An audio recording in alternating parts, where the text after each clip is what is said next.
Welcome back to The Takeout. This very busy news day in the last 5 minutes got even busier. I'll explain more about that in a second. But what kept us originally busy today was the production of a large number, though not all, of the Epstein files. We have a team of producers and reporters looking through those documents right now. One of them, CBS News Department of Justice reporter Jake Rosen, who joins me now here. Jake, it's been about a half an hour since we started the show. I know we're going through this bit by bit. What is new in the last half hour? So we just confirmed that Deputy Attorney General Todd Blanche sent a letter to all members of Congress, giving them a layout of what the Department of Justice is delivering today to the American people and to reporters who obviously are coming through this as we speak, upstairs throughout our whole network. What we do know is that there are more than 1,200 victims that through this kind of survey, the Department of Justice has found, including some family members. All of those victims' identities, so far as I've read in these files, have been identified and redacted. But what we do know is that's a preliminary number that they say that they have found so far. And let me stop you right there, because that's a new number, 1,200. Yes. In the two-page memo the Justice Department released earlier this year, it said more than 1,000. So this is now a little bit more specificity. And on the upside, even more victims. It is, and we should remind our audience that there are hundreds of thousands of pages that were released today, and that is not in completion. What the Department of Justice has published tonight is not the full slate of the Epstein documents that it has been sitting on.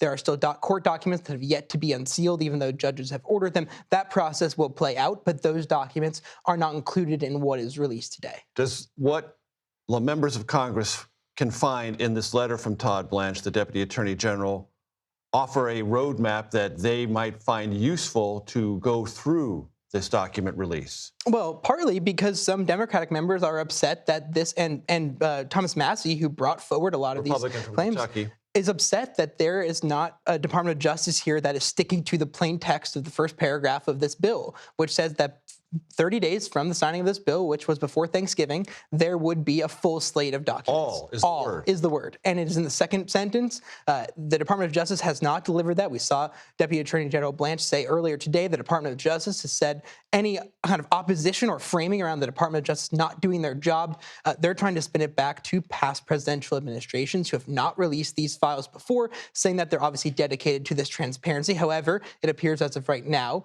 they have not delivered a congressionally mandated and signed by President Trump delivery of all these files. We also are reminded, Major, of the many, many powerful men who were surrounding Jeffrey Epstein at the peak of his power.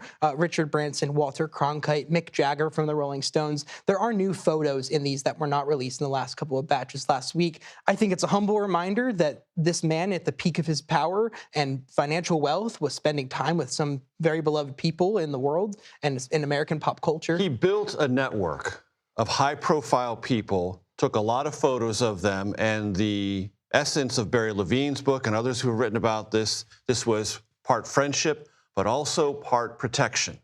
Photos with me, photos where I am, are part of my way of protecting myself should anything come my way in an accusatory sense. Yeah, and what we saw is that accusatory sense and maybe some potential threats that could come out of that came from an FBI report, which a victim went to talk to an FBI special agent who was investigating Jeffrey Epstein in South Florida in around 2006, said that Jeffrey Epstein had paid somebody to take naked photos of this victim while she was underage, gave 100 plus massages, was paid $200 to $400 per massage, and then said, if you go talk to anybody about this, I will, quote, burn your house down. It is just part of these trickle of documents as you read through them, read handwritten scrawls and try to parse that out, of a reminder of not just what you said, that network of people, but also potentially the threats that he could impose on somebody if it got to that point. Bringing us the latest with the help of our team, reading through the documents as we speak. Jake Rosen, thank you so very much.